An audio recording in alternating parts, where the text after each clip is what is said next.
নমস্কার বন্ধুরা, শিবানীজ রান্নাঘরে সবাইকে স্বাগত। আজ আমি নিয়ে এসেছি বাঙালির ভীষণই পছন্দের একটা শাকের রেসিপি, কচুর শাক। কম বেশি আমরা রান্নাটা কিন্তু সবাই করতে জানি, কিন্তু আমি যেভাবে করে থাকি সেটাই আপনাদের সঙ্গে শেয়ার করছি। চলুন তাহলে রেসিপিটা দেখে নেওয়া যাক। এখানে আমি কচু শাকগুলো দেখুন একটু লালচে কালারের নিয়েছি। শুনেছি এই কচু শাকের টেস্টটা কিন্তু দারুণ আসে, তার জন্যই কিন্তু আমি এই কচু শাকটাই নিলাম। আর এই কচু শাক ভালো করে কেটে ধুয়ে রেডি করে এভাবে একটা ঝুড়ির মধ্যে রেখে দিয়েছি। তারপরে কচু শাকটাকে সেদ্ধ করব, তার জন্য একটা কুকার নিয়ে নিলাম। কুকারের মধ্যে কিছুটা পরিমাণ জল নিয়ে নিয়েছি। এরপরে কচু শাকগুলো দিয়ে দেব। আর এই কচু শাকগুলো কিন্তু একবারে এই কুকারের মধ্যে ধরবে না, যতটা ধরলো ততটাই দিলাম। তারপরে ওপর থেকে এখানে 1 চামচ মতো নুন দিয়ে কুকারটাকে এভাবে বন্ধ করে দিচ্ছি। এরপরে কুকারটা বসিয়ে দেবো গ্যাসের ওভেনে কচুটা সেদ্ধ হতে। কচু শাকটা সেদ্ধ হতে থাক ওইদিকে। আর এইদিকে আমি কচু শাকে দেবো তার জন্য ইলিশ মাছের মুড়ো নিয়ে নিয়েছি।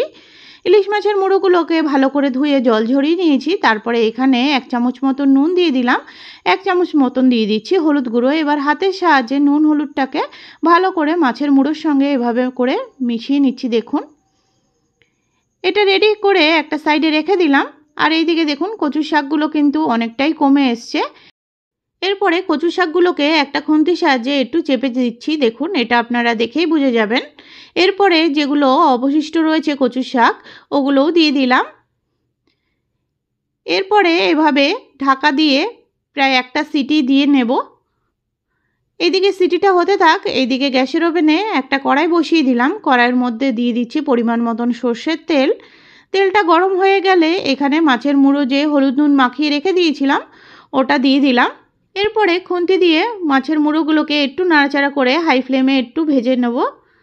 আমার রেসিপিগুলো যদি আপনাদের ভালো লেগে থাকে প্লিজ চ্যানেলটিকে সাবস্ক্রাইব করার অনুরোধ রইল। আর যারা সাবস্ক্রাইব করে রেখেছেন তাদেরকে অসংখ্য ধন্যবাদ। দেখুন, এপিট ওপিট করে ভালো করে মাছের মুড়োগুলোকে ভেজে নেওয়া হয়ে গেল। এরপরে একটা প্লেটে তুলে নিলাম। এবার ওই একই তেলে আরও কিছুটা পরিমাণ আমি তেল দিয়ে দিলাম। তেলটা গরম হয়ে গেছে। এখানে আমি 1 চামচ মতন ফোড়নের জন্য জিরে দিয়ে দিলাম, সাদা জিরে। আর দিয়ে দিচ্ছি 3টে শুকনো লঙ্কা, আর দিচ্ছি 2টো তেজপাতা। এভাবে করে ফোড়নটা একটু নাড়াচাড়া করে নেব। আর এখানে কিন্তু আমি সাদা জিরের পরিমাণটা একটু বেশি দিয়েছি, তাতে ফ্লেভারটা কিন্তু দারুণ আসবে। আর এখানে 3টে কাঁচা লঙ্কা এভাবে চিড়ে দিয়ে দিলাম। তারপরে সেদ্ধ করে রাখা কচু শাকটা দিয়ে দিয়েছি।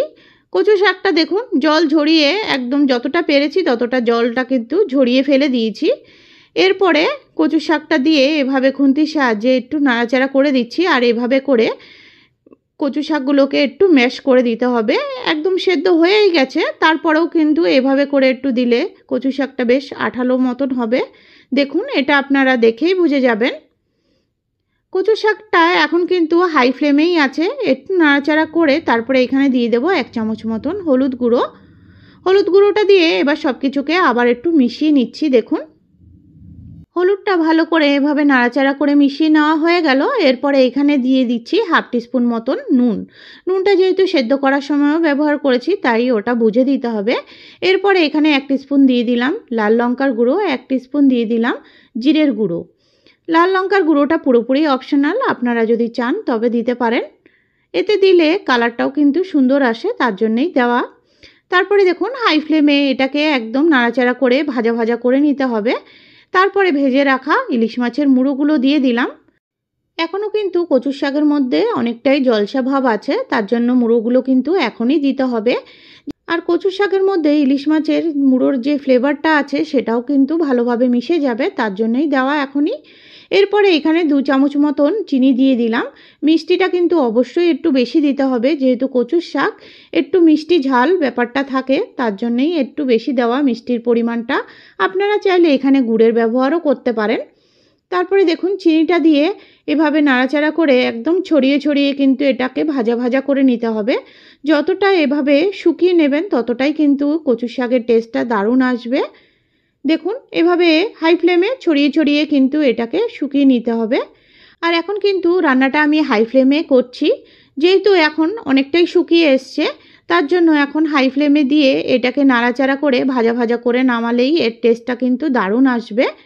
দেখুন, এভাবে করে একদম ভাজা ভাজা করে কচু শাকগুলোকে একটু শুকিয়ে নিয়েছি। দেখুন, এটা আপনারা দেখেই বুঝে যাবেন। গরম গরম ভাতের সঙ্গে একবার সার্ভ করে দেখবেন, ভীষণই ভালো হয়।